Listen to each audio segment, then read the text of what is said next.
बहुत ही अपने दिल को धीरे धीरे से।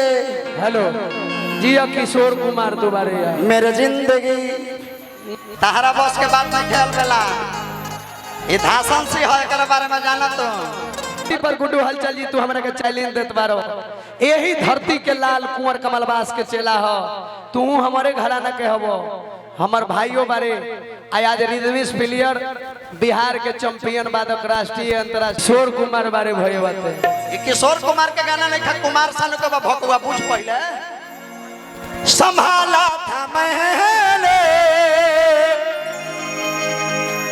बहुत अपने दिल को तमर तई ब्यास नियर लागते नहीं खन ई पटिक मार नियर लागत बारे नाम बा गुड्डू हलचल पहले धीरे धीरे से मेरे जिंदगी में आना।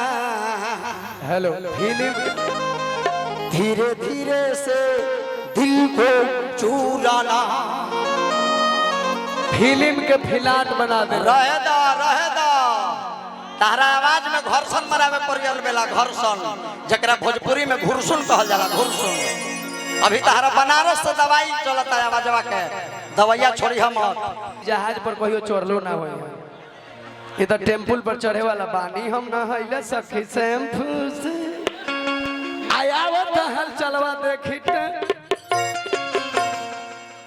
धीरे धीरे से मेरे जिंदगी में आना।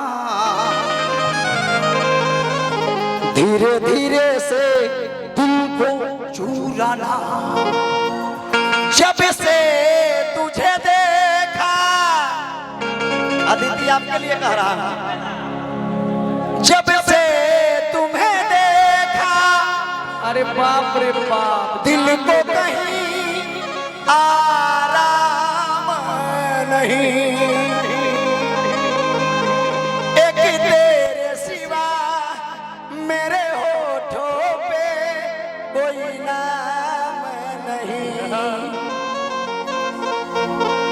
बन गया हूँ मैं तेरा दीवाना। धीरे धीरे से दिल को चुराना। एक पल भी ऐसा ना गया हो मैंने तेरा दर्द ना लिया। हेलो